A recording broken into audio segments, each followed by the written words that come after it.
Now, with Russia attacking Ukraine's energy infrastructure, people across the country face the prospect of a bitter winter without heating and power.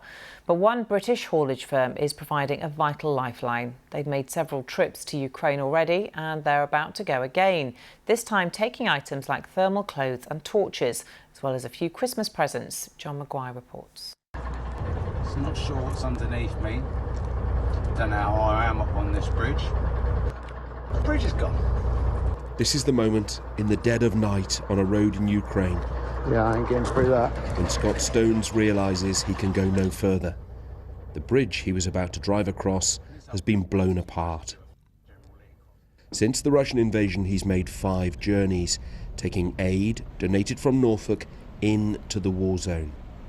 He knows there's a desperate need among the people, but he's never sure what he'll find when he gets there. There's always one story that stuck out in my mind. It gets a bit in my throat now. A 10-year-old stood in front of me, totally emotionless, and told a story about his headmaster standing in the doorway trying to stop the Russian troops coming through, and they grabbed him, took him through to the assembly room where the children were hiding, tortured him for over 20 minutes before shooting him in the back of the head.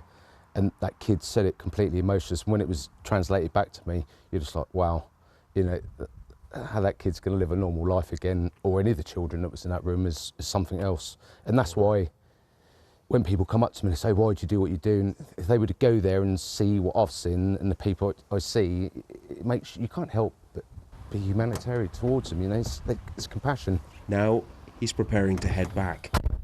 It takes a lot to fill a 45-foot trailer, but a regular donation session at a supermarket car park in Swaffham always helps. Yeah, brilliant. Any food's great. That's fantastic. Just some bits of food, tin foods, different things, because I feel so sad for all the poor people, you know. And I'm a great believer in helping if we can. And I just think we could be in that situation one day. It will be his last trip of the year, so Scott will take shoeboxes filled with Christmas gifts for children. Wow, my goodness, look at all those shoe boxes. That's absolutely amazing. I've spent the weekend making boxes, wrapping. Busy weekend. A network of volunteers has come together to help those still in Ukraine and those who fled the fighting.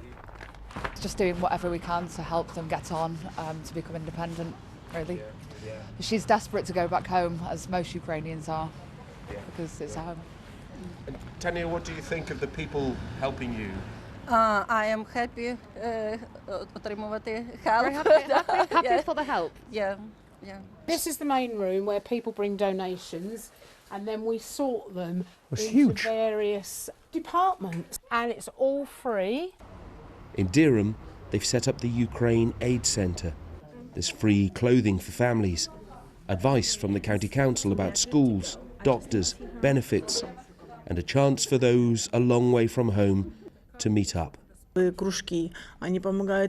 translator, Oksana tells me she's been overwhelmed by the kindness of strangers here. Her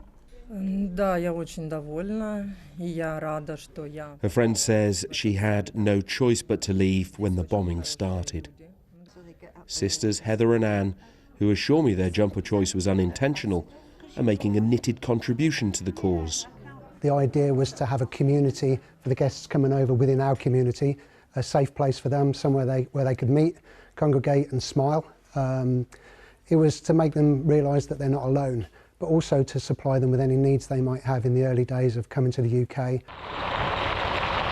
Few here realised when the invasion started that 9 months later the need would be as urgent as ever.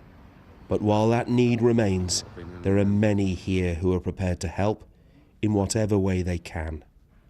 John Maguire, BBC News, Norfolk.